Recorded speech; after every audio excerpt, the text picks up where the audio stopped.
Welcome to Qualified Opinions, where we test the ideas and limits, the knowns and known unknowns around freedom and order in contemporary politics and society. We invite you to listen as we engage with leading and emerging thinkers across disciplines and issues who will sharpen our thinking on the topics shaping our discourse.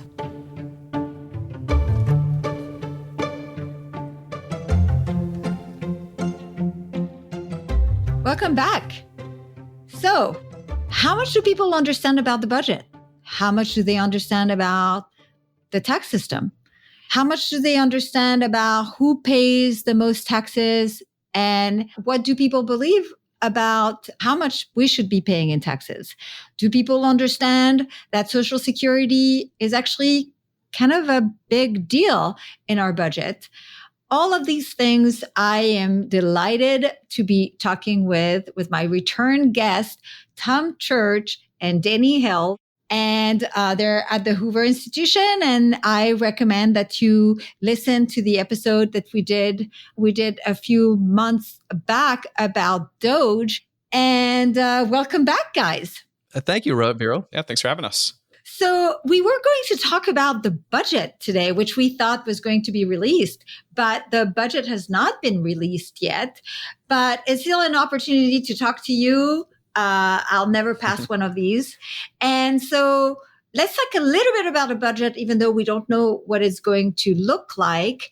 I want to ask you, just can you give us, like, maybe, Tom, a little reminder of what is the budget process? Like, how does it work? What are the big steps between the moment the president presents his budget and then the moment where we actually have a budget? If we have I was going to say, that's the, I can't even remember the last year there was a clean, actual, proper budget process. 2019 maybe? Close? They got close that year, something like that? They got really close. And that could be a bad sign too, because I think they just blew up spending that year. But generally, And the budget process is 50 years.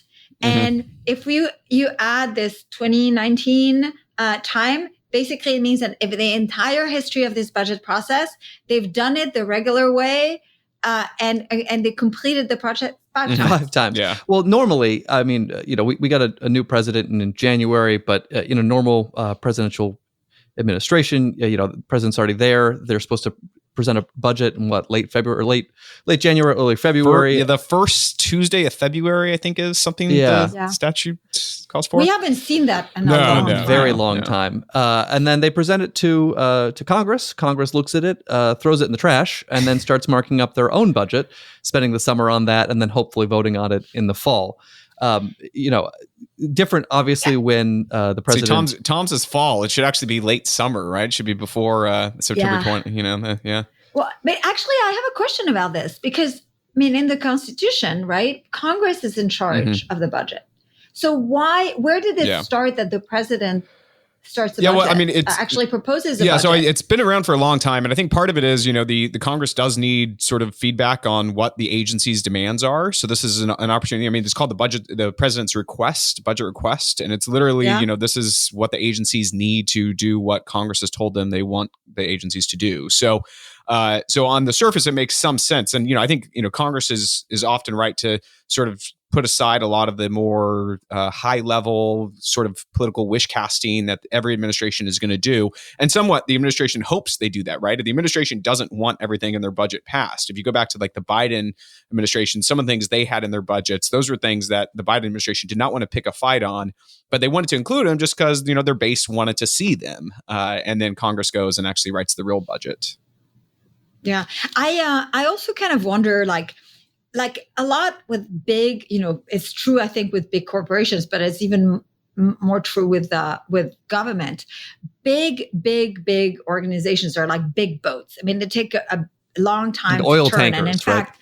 Yeah, exactly. I mean, and so I always kind of think about, like, they make all these promises about how there's going to be these radical changes from one administration to the next. But the reality is that actually first, the budget itself is enormous. So much of it is not in the hands of Congress. Well, it could be in the hands of Congress, but it's on autopilot, right? Social Security, Medicare, Medicaid, and a bunch of other trust funds that are minor, and also interest payment on the debt, which is becoming to be a really big budget item.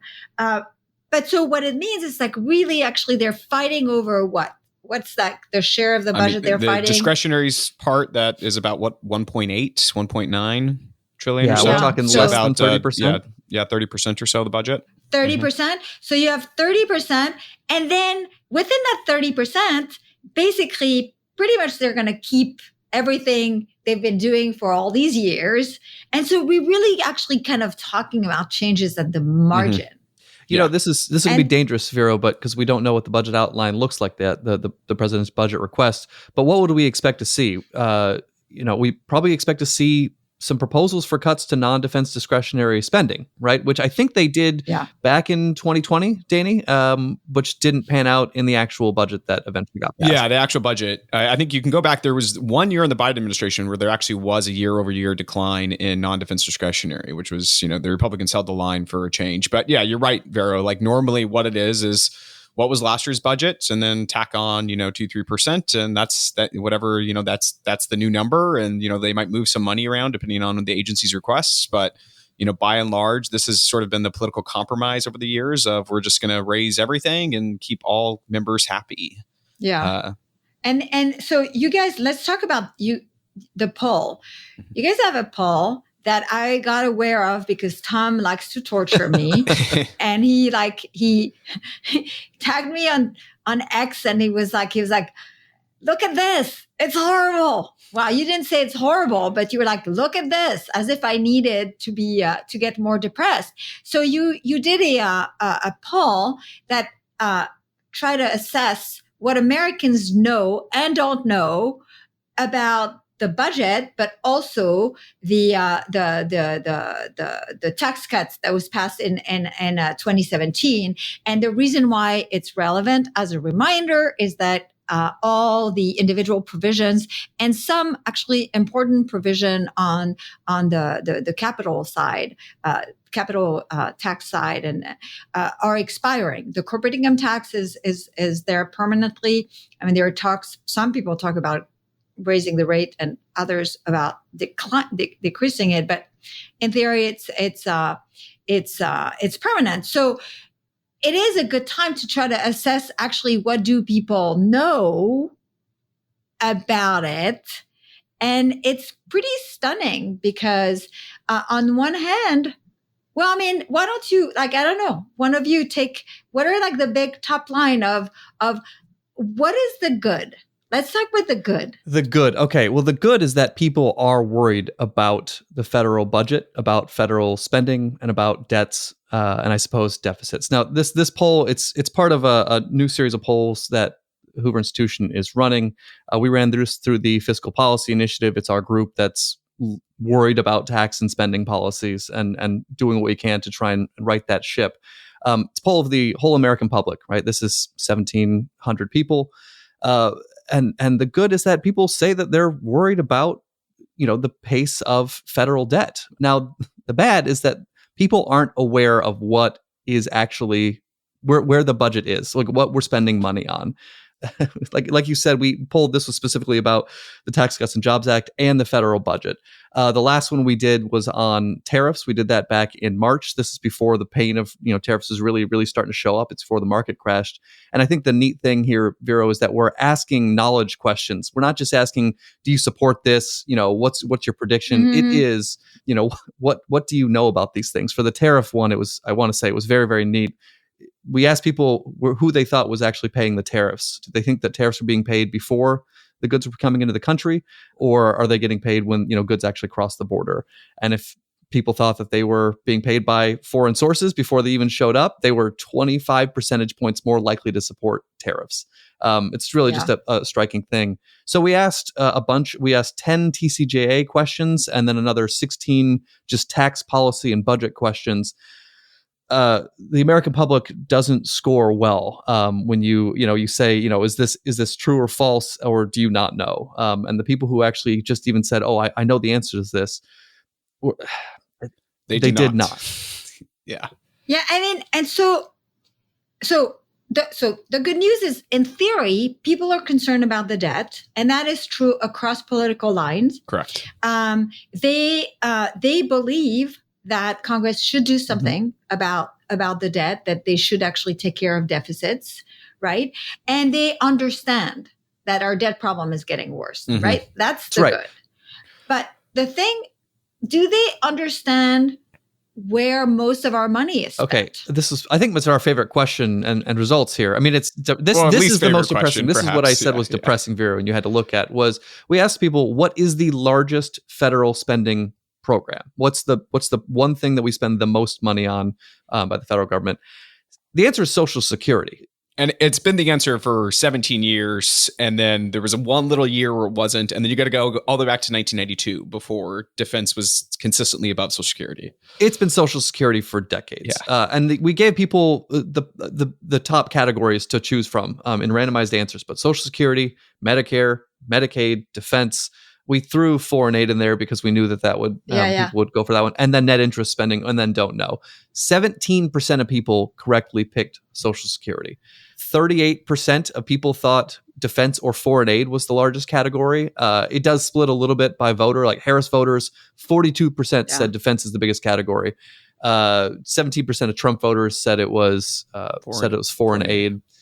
Yeah. And defense is if we said discretionary spending is 30% of the budget, defense is roughly half of that. Correct. So it's 15% of the budget. So it's by the way, like I am no defense hawk, but at the very least, in the Constitution, it is the role of the government to defend the country. Now, I mean, to go to wars, on offensive wars, we could have this debate all day long. But, right, I mean, it is actually, and economists would say that this is public good, right? Correct. So, yes, that's correct. This is the classic Vero, you're forgetting Article 1, Section 9, where it says, giving benefits to high-income seniors is, the big part of Congress's duties, right? I mean, but it's so kind of interesting to me. It's so interesting to me. And I believe that not every dollar we spend on defense increase national security. And there's actually, it should be put, the defense budget should be put on the cutting board, at least the review board, to figure out where to better spend the money. But I just always find it so weird that it is this thing that so many people focus on. Yeah. And especially like Democrats, it was like 42%, you said, of Harris 40% voters. of Harris voters, yeah. And Vero, we've been noodling over this same thing for a long time, and we've learned that if you post anything about entitlements online, one half of comments are people saying, that's not an entitlement, I paid for it. To which we always respond, well, yes, you're entitled to what you're saying you're entitled to it. Yeah, that's what you're saying. But people think that defense is half the budget because, well, we've already paid for Social Security and Medicare from our payroll taxes, and so therefore it's not part of the budget. I think that's the thinking. I think some of this might just be a profound misunderstanding of how the budget process works, right? Because we spend so much time on that 30%, right? Because that's what Congress votes on every year. And when so the government is about to shut down, is about that. Exactly, because half the budget is defense if you just limit it to discretionary spending, right? And so I think some of this is just a misunderstanding. I did find it interesting when you pull up the crosstabs, you can see young people, actually 30% of young people knew Social Security was the most expensive federal program. Only 12% of seniors knew, which suggests that some of this is just cognitive dissonance, right? Like, the budget's a problem, but I'm not the problem, therefore it can't be Social Security, right? I never get as many. We may have had that conversation last time we talked, but I never get as many emails as when I write about Social Security, and I'm trying to explain it, like how no, there's no bank account with your name on it, and no. Your benefits, like the money you pay with your payroll taxes, and actually paying for your own benefits. It's paying for current retirees, and blah, blah, blah. And I just kind of go, and then I get 25 million letters. So the next week I write another column to actually address, and it's just like, and people are so pissed. And they're pissed, and they really believe it, and it doesn't really matter, and they call you a liar. And it's just like, it's weird. I wish we were so effective at actually convincing people of our position than those who've actually kind of convinced the American people that Social Security is all paid for, that there's... Yeah. We call it job security because we have to continually educate people about simple facts like Social Security is the largest I know spending if people program. believed That's us, true. we'd have nothing to talk about anymore. So, That's right. Well, we could be actually moving to talking about how we could Solutions. reform Social Security, because like when you tell people, you would think that you could command a national conversation when you are effectively at the eve of a potential 21% cut of benefits across the board, right? Because this is what happens when the trust fund dries out, right? If Congress doesn't act, well, it reverts to a pay-as-you-go system. And so basically the program will only be able to pay benefits with the payroll tax it collects. I say this, and people tell me I'm lying. Yeah. I mean, it's crazy. You know, the number of tax, also the number, that's actually kind of more in the weeds, but another one that I can never, ever, ever get people, especially Democrats, I have to say, but it's hard to understand is that actually Social Security contributes to the deficit now. Now. And people are like, no, it doesn't. Yeah. And I was like, yes, it does. No, payroll taxes only cover 85% of spending of Social Security spending We've right been now. running. We've been running a permanent cash flow deficit for Social Security since 2010. 10. Yep. And I think you lose them when you say, well, we're drawing down the trust fund. Well, there's no actual money in the trust fund. There's promises. It means you need It's to a take hard that thing. bond, Social Security goes, open the cabinets. I think it's in West Virginia. It's in West Virginia. Yep. Yes. Takes Yes. an IOU, goes to Treasury and say, give me the money. I need to Right. pay. Right, but it's a non-marketable security. It's not something you could sell on the private market, right? I mean, we have to get the money. We have to borrow the money from ourselves to pay So it. can we actually talk about this? This is, I don't know if have you guys read any history book about the 1983, there was a commission that was led by Alan Greenspan. Yep. Because Social Security in the 70s, they started realizing that there was going to be a cash flow problem, right? Like they were paying too many benefits, and they could tell demographic was already starting immediately. I mean, to actually be a problem. So they said, Social Security is going to be in the red really quickly, go bankrupt. They wanted to save it.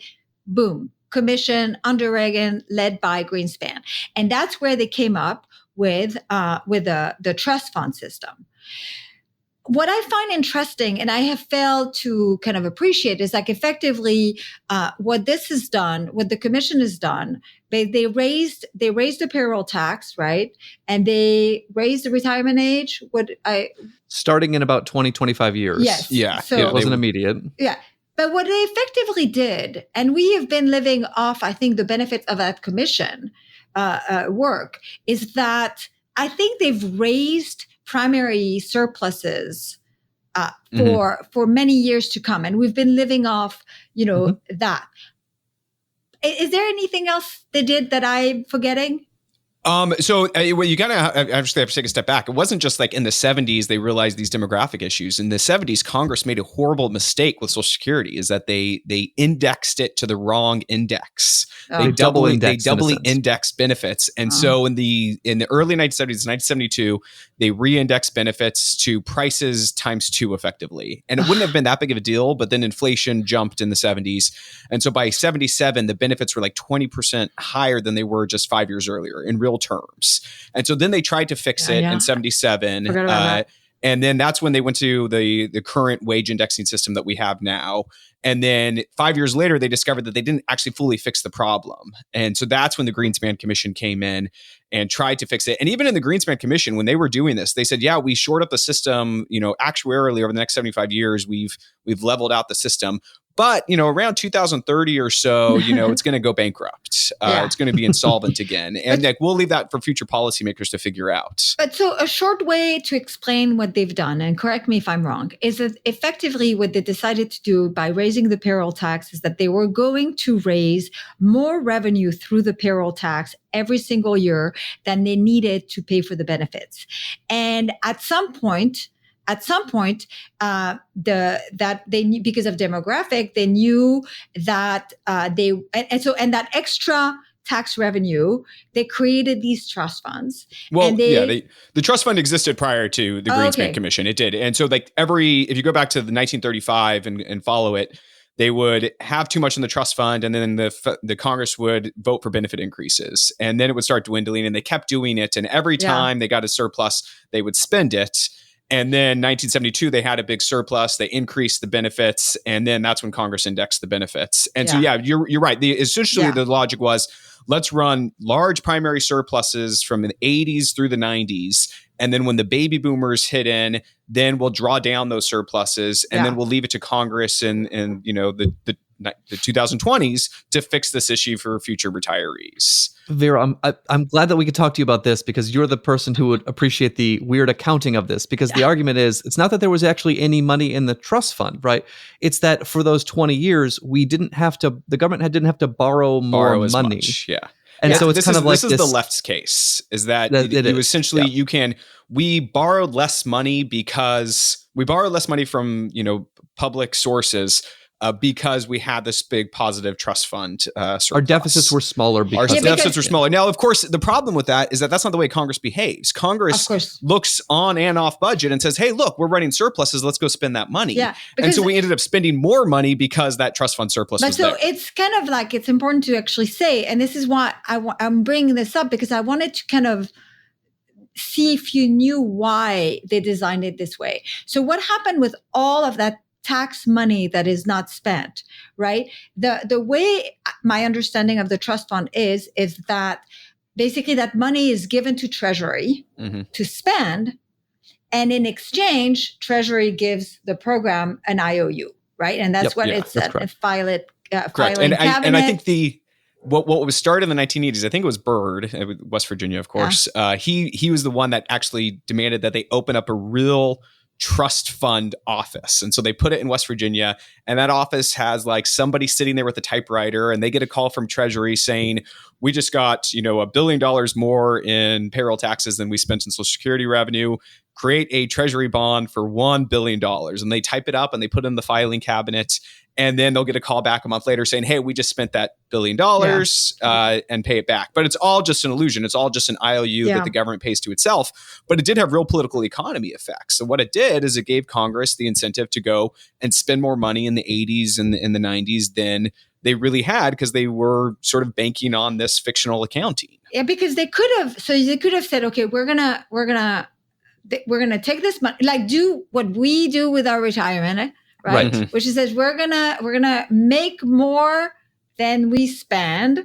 That's saving. We're gonna actually put it in the market. But instead, they went like the most irresponsible way, which is it's like we're gonna say, here's that money, and we'll give an IOU, and you can trust, you can spend more today on wars or whatever, and education and like whatever, right? And then, do you guys have you guys read about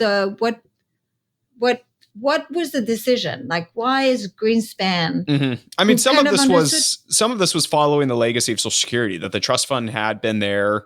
Trust funds had been successful in sort of managing, different funds over time. At Vero, John Cogan's book, The High Cost of Good Intentions, and Tom and I spent a lot of time doing research on that book, or for that book. I love that book. And you go through the history of the programs that kind of stuck around, were successful. They often had trust funds attached to them. So you go to was it the Naval War Pension or the Naval Pension of like 1832 had a huge surplus in the trust fund, and so they ended up increasing benefits, and that's kind of the trajectory you see across. Whenever you have this trust fund, it gives Congress really bad incentives to go and raise benefits or otherwise spend that money in one way or the other. So I don't like the idea of saying, let's have taken that money and put it in the market. Because then you're giving government huge authority or huge amount of agency over where they spend the money. Unless you also say that money cannot be spent. What is said cannot be spent can then later on be it's spent. so hard to bind previous future it's true, Congresses, but right? I mean, it's like, look, they bind us. My 401k, I can only spend it on, they like my 529. Like if I don't spend it. Well, this was the Bush 2005 Social Security privatized, private accounts argument of, if you got into the details of, no, we're not going to let anyone speculate with this money. It's you would obviously restrict it to index funds. But then, you end up with some leftist administration saying, well, ESG only, right? We're not going to allow funds to go to oil companies so you end up with that potential for market manipulation. And you see this with like state pension funds, right? CalPERS is always constantly trying to push their politics through. They manipulate the discount rate. Well, then there's other issues too. Yes, the accounting's bad as well. So So was there a way to do it right? I mean, my instinct is like no, precisely because what you've said, the incentives in Congress is always to spend money that we don't have, increase benefits, do all of that junk and push everything down the road. But Tom, you have a... I don't think in the 80s there was this idea, but because we weren't talking about private accounts.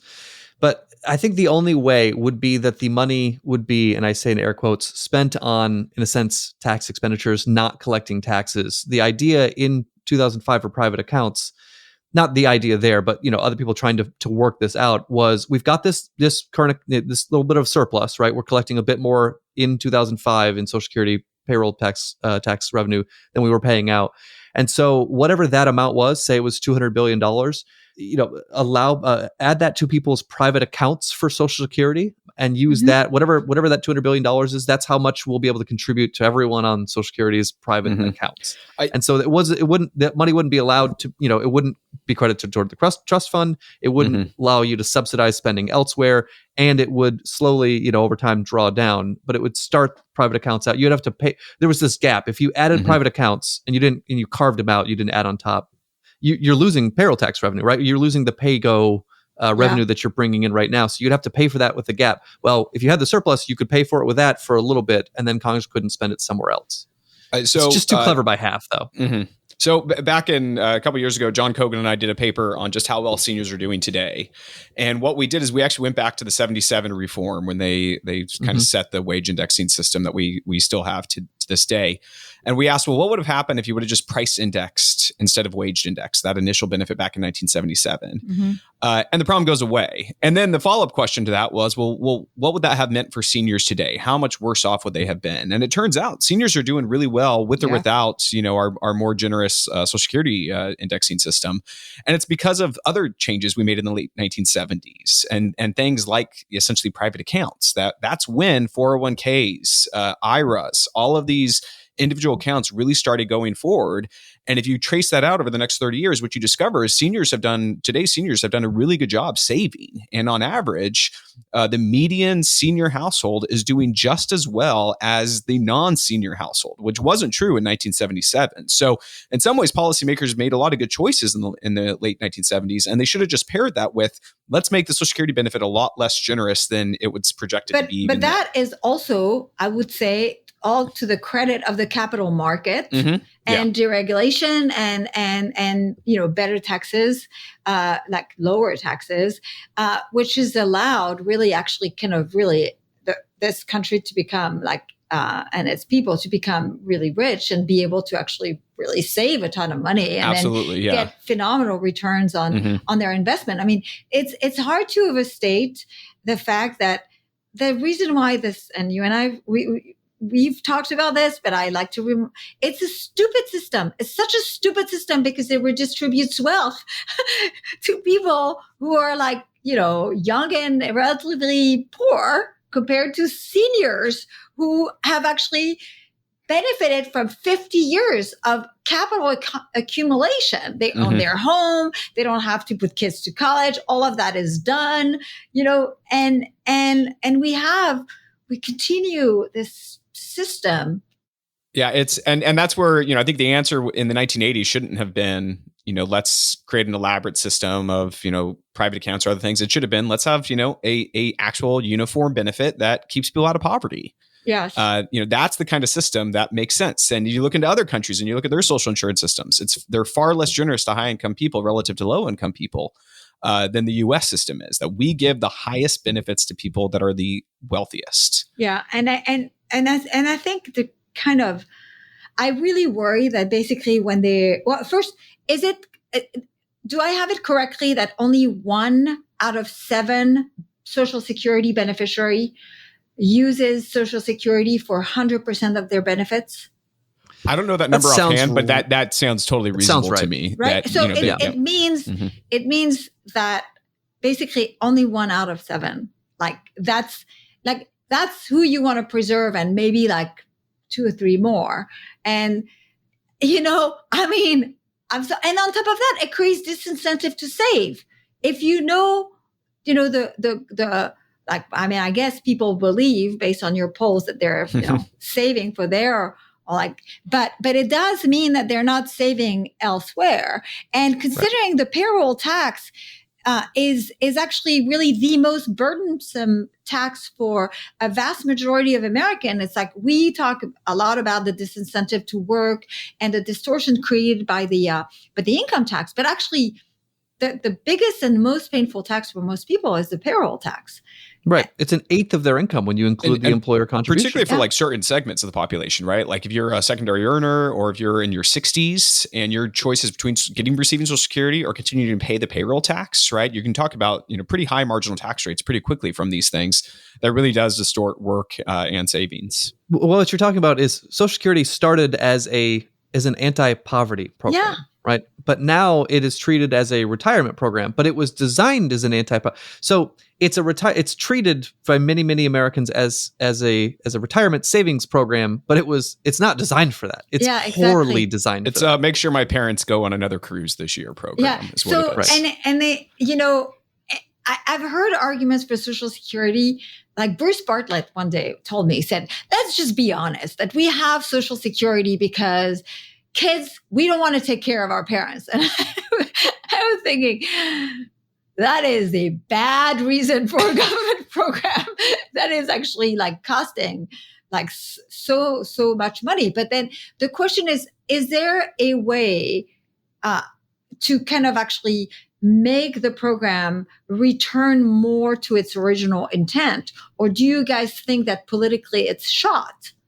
I actually have some hope that, when the trust fund goes insolvent, at some point you will get a movement of let's at least make the formula more progressive. So, let's reduce that top bend point from, replacing 15% of pre-retirement income to only 5% of pre-retirement income, something like that, while also only allowing these benefits to grow at prices. And doing those two things does a lot. I think, you probably have to figure out some sort of way to make that sellable to current seniors. And so my sort of pet idea has always been can you bump up benefits for existing retirees on the low income side of things just to mute the AARP's argument that we're going to hurt seniors today and put it on a longer, better trajectory going forward. Short-term level change for a long-term today. price. Now, we're running out of money to do that. And I think the reality is, the problem is at this point, certainly things like private accounts, there's no way you can fit that within the existing system because we're already, as you said, running deficits. Yeah. But beyond that, it's, come 2033, the options are you either borrow from the general fund explicitly, you just sever the tie between payroll taxes and benefits. We're talking, $40 trillion of borrowing over 30 years? I is think, it 40? Is it 40? Something like that. If you just look that if you add Medicare, it's $124 trillion over 30 years. But then because supposedly the rest of the budget is going to be creating a $9 trillion surplus. So it's $116 trillion in borrowing, which is 4 times more than we've borrowed in the entire history of the US. It's crazy. Yeah, one of the pet calculations I was thinking about we need to make is just over the last 80 or at what point since World War II will Social Security have actually spent more total than defense, adjusted for do some discounting on that and everything else. And I imagine it's not that far off at this point because Social Security is becoming quite the expensive program. Have you guys seen the so Kristen Shapiro and Andrew Biggs? They did this thing in case. For when the trust fund runs out. And there's the question about what can be done to avoid the across the board cut during the time where Congress figures out what to do. And they came up with a thing for like the president could have the authority to actually prioritize and cap benefits. I actually think that would be a great reform ideas. I'm like, let's do this. So basically they would cap benefits at $2,050, which maintains 100% of benefits for 50% of beneficiaries. And after that, what it means is basically the cuts are more progressive. I'll take that immediately. I take that. I don't want an increase in the payroll tax. The payroll tax is so punishing as it is for everyone. For again, a benefit that is taking from people like, low and middle income workers pay a disproportionate share of their income to wealthy seniors. Exactly. Yeah. So I'm against that. I will be like a big fat no on the raising the cap. I got bad news for you, Vero. I'll put money down right now. I'll be Brian Kaplan and make a long-term bet with you. That is what's going to happen. I'll take that bet. Yeah, what's going to happen is literally Congress will just say, well, we'll just borrow from general funds. That is the other option. That's the other option. Yeah. I don't know. I don't know about that because listen, we'll have like how much deficit are we going to have back then? Like, it's not even about the deficits, Vero. It's about breaking the link of, well, if general funds are now paying for Social Security, then it's you didn't pay for that anymore. Okay, that's just a regular program. Okay, that's not an entitlement anymore, right? I don't think it matters because people believe things that are not true as it is. If we tell them, it's like, do you realize that from now on you won't be able to say something that is not true? They'll be like, I paid for it anyway. So I actually think the reason, so this is something John Cochran, I've asked him, and I don't know that we've got a resolution on this, but if you think about the fiscal theory of the price level, right? And the fact that what investors really do, basically inflation arises when investors see, primary deficits just grow in a way that there's no way they're going to be repaid. And they expect that the Fed is going to be dealing with that problem, basically taking control of the fiscal side by letting inflation run. And that is the way basically you balance both sides of the equation. I think that the moment they make the decision to solve this problem for Medicare and Social Security by saying we're borrowing everything, inflation will. I think that's totally possible, but I think they'll learn that lesson afterwards. They won't predict it ahead of time. I was asking John by email, and he was like, "Well, the trust fund's a fiction," and blah blah. And I was like, "I get that." But the signal to investors, the moment they decide, this is how because right now they could be saying they're not going to do this. They're going to do like they have in the past, right? In 1983, they actually came up with more revenue. They came up with a system. They and in fact, I believe that this is why we had inflation this time around is because like literally the last fiscal norm that you spend a lot of money during emergencies and then you pay down, not entirely, but like Biden just broke that fiscal norm. And it was like, you know what? We have this enormous deficit. We've already increased primary deficits immensely. I'm going to try to pass Build Back Better to make all of these temporary. And that's why inflation, and so I think this is why I don't think that they're going to borrow. I don't. Right. Which is why I think they're going to raise payroll tax. See, what can you do yeah. when it breaks? You can raise taxes, you can raise payroll taxes, you can cut benefits in some way, or you can do a combination of both. That's how you think about it. And I mean, what did they do in '83? They raised payroll taxes. They raised the taxable maximum by quite a lot, and then allowed that to rise even faster over time, or continue to rise over time. And they changed the retirement age and changed the benefit structure a little bit. So they did both. I think that's what you're going to have to do. Well, if we could do it right now, and we could make a dent by adjusting benefits, but we couldn't fix everything right now. But when you don't have any time, the only way to shore up the gap immediately is to raise tax revenue. Or you're not going to borrow from general funds. You're not going to do it. You're going to raise payroll taxes. I mean, we've already done that. The Congress has already done that temporarily. Go back to 2011, 2012, when they lowered the payroll tax. What'd they do? Right. They just backfilled the trust funds. I agree. Go back 40 years ago and look at the policymakers. They had an understanding of, what FDR's original intent was, how the trust funds were supposed to work.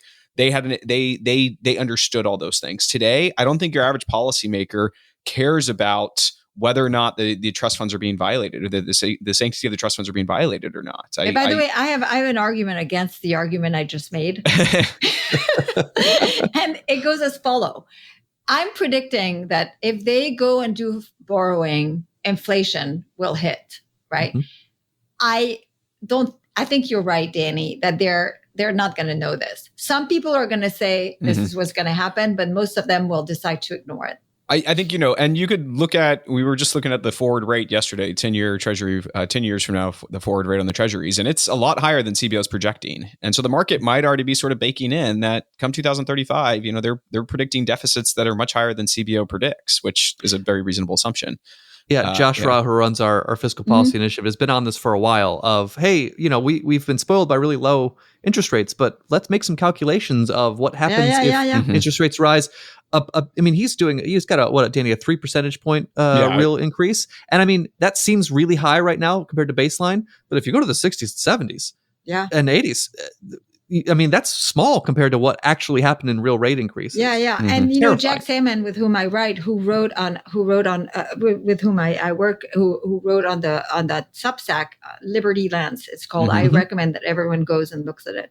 He's actually kind of looked at the estimate that CBO uses to assess what is the drag of debt on interest rate. What is the impact of higher debt on interest rates?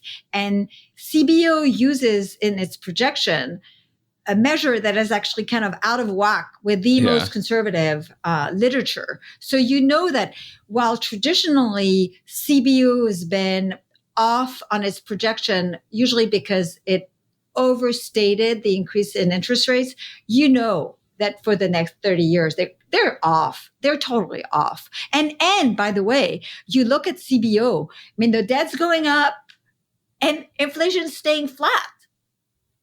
No way. Right.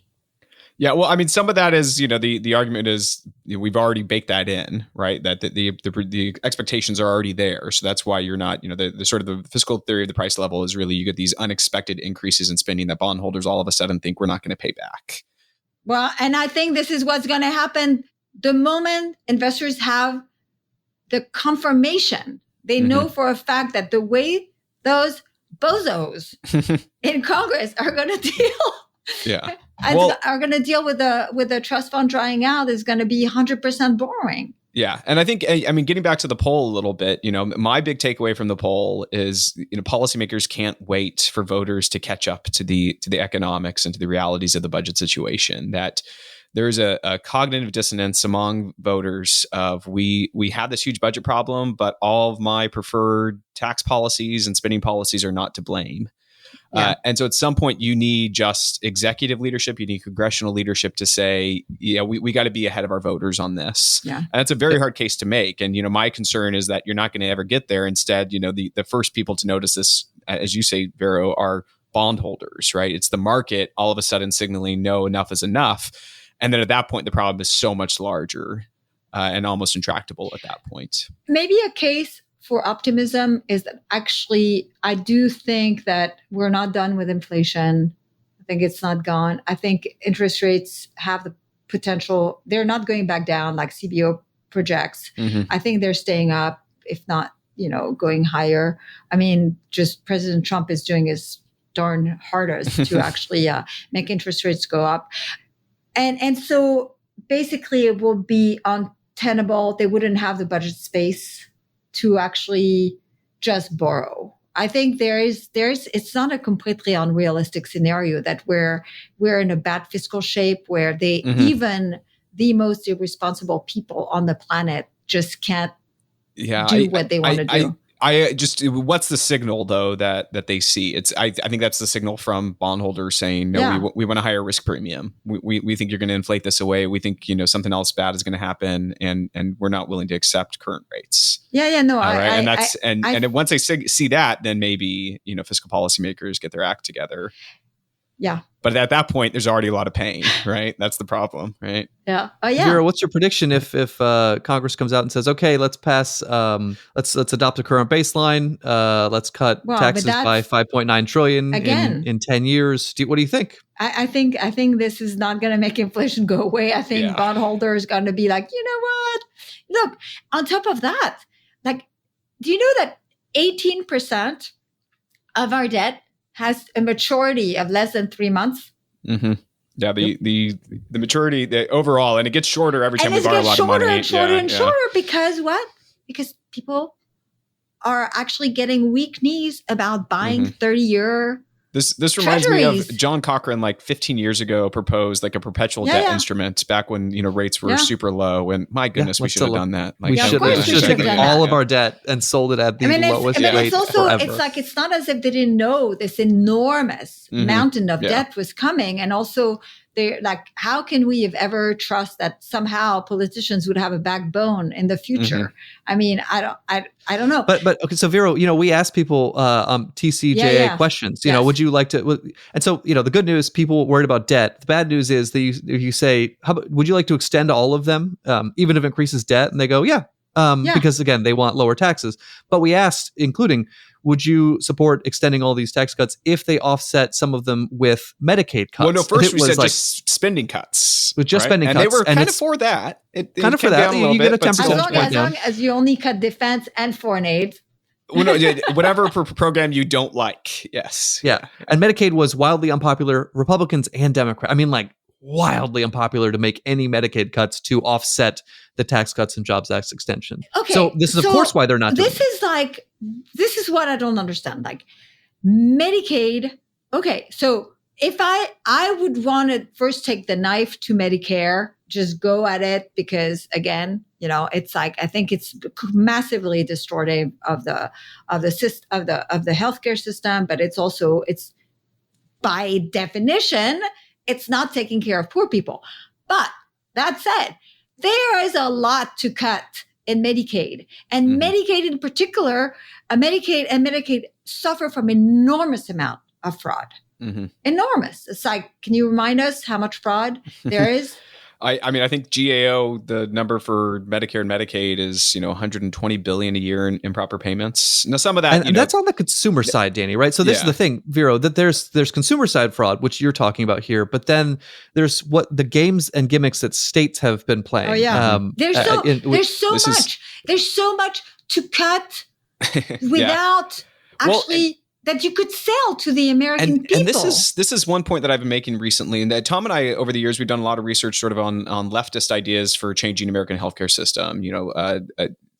Medicare for all, the public option plans, Medicaid buy-in, Medicare at 60, and underpinning all of these things that the left wants is really about cutting provider rates. I mean, that's literally what it is. You go back to 2022. Doctors and hospitals, we're going to pay you less. There's a health affairs piece on it's the price is stupid. That's why American healthcare system is so expensive. We need to lower the prices. And so their goal is literally to find ways to pay doctors and hospitals less. And then the Republicans come in and say, hey, well, let's fix the Medicare provider tax, which is ultimately laundering money back to hospitals. Yeah. Or the Medicaid provider tax. And all of a sudden the left is like, oh no, you can't touch that. This is, underpinning states' budgets. And we, and so it's all doing of a sudden the same thing. It is cutting payments to providers. And so, the reality is there is waste in these programs. And the idea that we can't find ways. Fraud, and literally fraud. And I think, and more than that, it also just creates really bad incentives for states. That if you look in places like California, they're using the MCO provider tax that is scandalous anyways. It's essentially, Brian Blaze talks a lot about this. Paul Winfrey has at Epic. Like this is a system in which the state government's tax providers get bigger paybacks from the federal government and then pay back the providers. And so it's just laundering money. And what California has done is they've literally balanced their budget the last couple of years on the backs of the MCO provider tax. And so that's just creating horrible incentives for states to actually get their budgets in order and things like that. So there's a bigger political economy case to make here of let's fix these programs, because it's creating this distortion between the federal government and states as well. So how, Vero, this is where we've been disappointed with Doge, is because they haven't looked at what are they doing? They haven't gone to basically everyone you interview who has good ideas and has for a long time. Well, you remember we created in that first time we talked. We were going to have 4 meetings. Do you remember? Right. None of and that this has is our happened. first update, and it hasn't happened. It hasn't happened. But also, I'm really disappointed in Doge because, and obviously there are a lot of things that they're doing that we don't know. But it's kind of like, considering, like, if I were bullish on Doge, it was when I realized that it was like all these tech guys who were coming in. And I thought, oh, you know what? We have all these IT problems and we have the stupid system of pay and chase. So we're like, send money out. We're like, there's none of the basic kind of actually trust but verify. And like, the banks, I mean, if banks were run and start doing payments like the federal government does, right? They would go under constantly because of the fraud.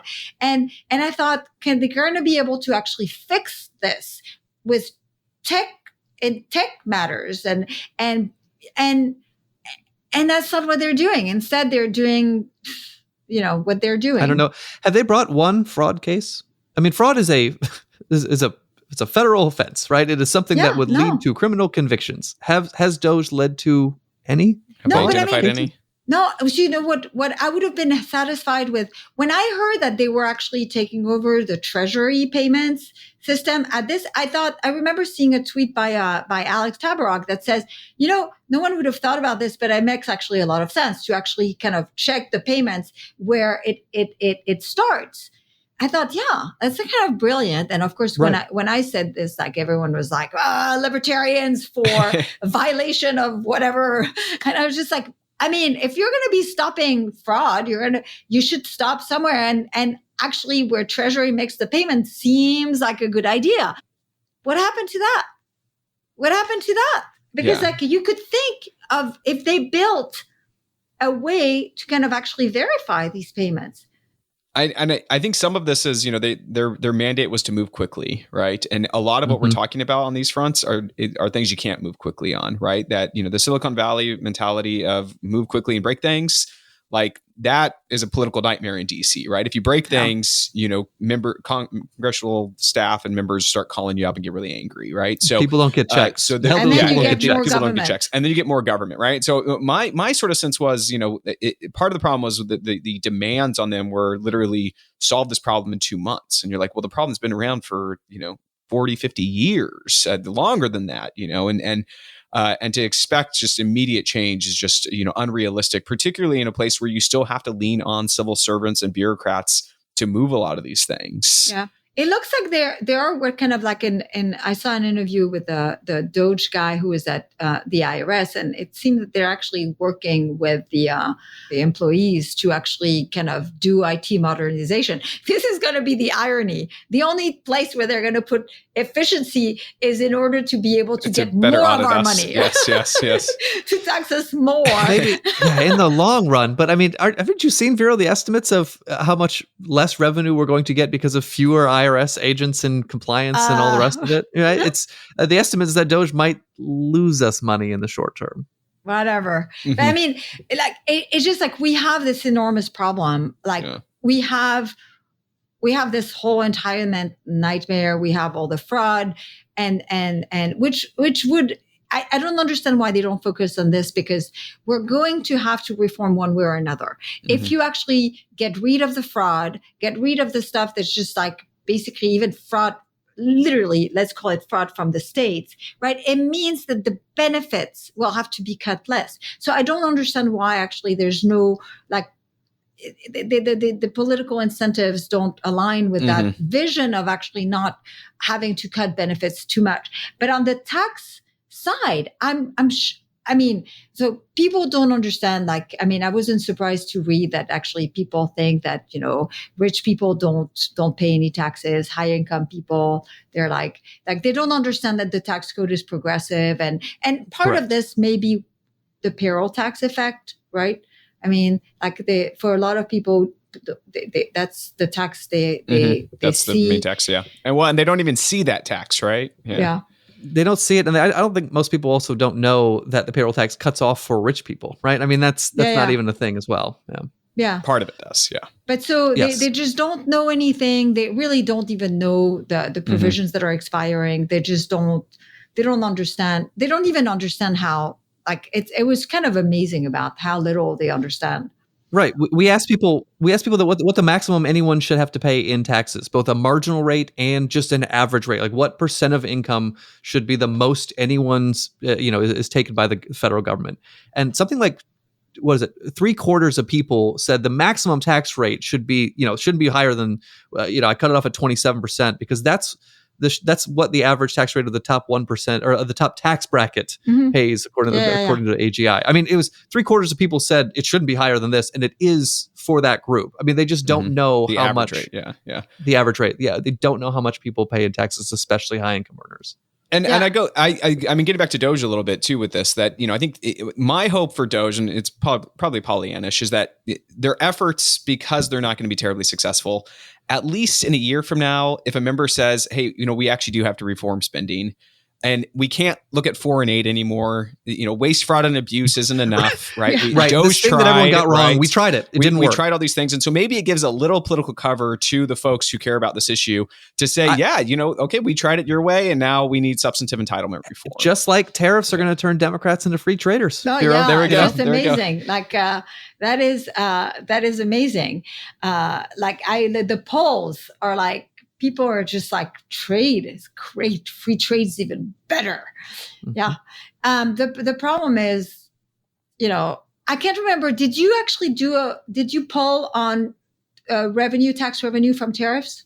Not tax revenue from tariffs. No. Yeah. So, I mean, I because people believe, like, literally believe we're going to be able to pay down the debt. We didn't end this one. This is my huge pet peeve with this, because people are saying, oh, we're going to have all this tariff revenue, right? The administration's like, we're going to get $6 trillion of tariff revenue over 10 years. 6 plus 1. You remember? Oh, because that's right. Yes. So it's like 7, really. Right. Yeah, 7. But we're going to reshore all these companies, and they're going to come back to America. And you're like, no, that means you don't get the revenue. Either you get the revenue and Americans, consumers pay for it, or we get jobs in America. You don't get both. Vera, I want to correct myself. This one we didn't ask that question, but in the big tariff survey in March, we did say, do you think that tariffs can replace more than like all of income tax revenue or half of income tax revenue? And a surprising amount of people said yes, but really it was Trump voters said yes, and then people who thought that foreigners are paying them, and so yes, we can absolutely do that. Yeah, and this is where education's so important. What's your opinion of this idea that people making less than $150,000 should not pay any income tax? This isn't going to happen. We're the broad-based, low-rate people, right? This is the opposite of that. I mean, this is our problem. I think more fundamentally, a lot of Republicans, you kind of like, we don't really like the no tax on tips and the no tax on OT, and because it's going to lose money and things like that. And you're like, it is fundamentally a bad tax system when we start carving out provisions, right? You did your tax expenditure thing a few weeks ago, right? And it's a great example of just, we have so many loopholes already, every man's loophole, someone else's cherished deduction. We have all of these things. And ultimately, all it does is narrow the base and requires higher rates. But Vero, this idea that, tariff revenue will allow us to make so that people under 150K of earnings don't have to pay income taxes anymore is a fantasy. The math doesn't work. It doesn't happen. And if you tried to make it happen, you'd wreck the economy. And so we'd have bigger problems. And so I'm a bit resentful that these ideas keep getting out there. And then we have to take them seriously and run the numbers to go, what are you guys talking? It doesn't work. No, and it's not going to happen. Imagine imagine, right? It's like there's this kind of total mental disconnect with the Republicans who are actually trying to extend important things like full expensing, right? Right. Because Extremely their pro-growth. part of their brain understand capital formation is probably the most important thing that we can do, right? Full expensing is very pro-growth because of the impact it has on investment, capital stock productivity, and then it creates higher wages. On the other hand, they now are embracing tariffs, which do what? Yeah. They reduce capital flow into the US, reduce it. They do exactly the opposite. They're like, so how can they hold? And I want to point out, probably disadvantage us as well, because every other country right now can buy those intermediate and imported goods to manufacture things from China without 145% tariff. We're the only country that has that. So we're going to try and manufacture stuff here for more expensive than other people can manufacture and then sell them elsewhere. This doesn't make sense. It makes no sense. Well, it's actually, I mean, it's worse. I think you get the pro-growth Republicans in Congress actually making the case, well, we can have tariffs and we can have some of these bad public policy ideas because full expensing and deregulation are going to work so well. And you're like, no, you are undermining the case for these things. You're making it so harder. Weird. We're not going to be able to even observe the effects of deregulation and full expensing because tariffs are going to dominate all the economics. And I want to say which deregulation, because that's the thing. It's like basically the stuff that is good that they want to do is really hard to do, right? And deregulation takes a long time. And I know that like at EPA and energy and interior, they actually have put forth kind of important, I think they're very serious about doing things and doing very good things, but it's going to take a very long time. Yeah. And I think that's my biggest problem with Doge is I think we're squandering the opportunity, right? We're saying, oh, these processes are hard, so let's not even bother with them. Let's just pass over the Administrative Procedures Act. Let's not involve Congress. Let's just do these things quickly. And insofar as they succeed on these small things, those are the things that can be quickly unwound the next administration, or even sooner if the courts say, you didn't follow the APA. So it's these hard things are the things worth doing. These short-term things might be good politics, but they're not going to actually affect any big change in our economy. Let me ask you, do you think there's a small chance that actually Congress will come up with a rescission package based on what Doge has done? Because that's what needs to happen for these cuts to actually really happen. So is there a small chance that this is going to happen? And would it be put in the reconciliation? I think there is a chance we'll see it. Whether or not Congress can actually succeed in voting on it, that the narrow majorities in both houses mean could they put it only takes one or two. So I mean, as far as these are discretionary changes, which a lot of them are, couldn't go in reconciliation, right? That's for revenue and mandatory spending. You're kind of, so what I think is a better indication is, one, when the president's budget does come out, is there meaningful, is the request for non-defense discretionary lower than it was last year? If it's not meaningfully lower, that means that Doge didn't save us any money because we're still going to spend that money somewhere in government. And then the follow-up to that is over the summer, as all of the committees get together and they start, the appropriations committees start doling out the money. Are they actually showing spending restraint? And if we don't see it there, all of Doge's efforts are sort of for naught. We just shuffled the money around. Well, I could talk with you guys forever, but I think we have to end here. But thanks so much for your time. And I don't know, am I more optimistic or less? I don't know. It doesn't care. I'm always happy for talking with you. So thank you guys. Great chatting, Vero. Thanks a lot, Vero. Appreciate it.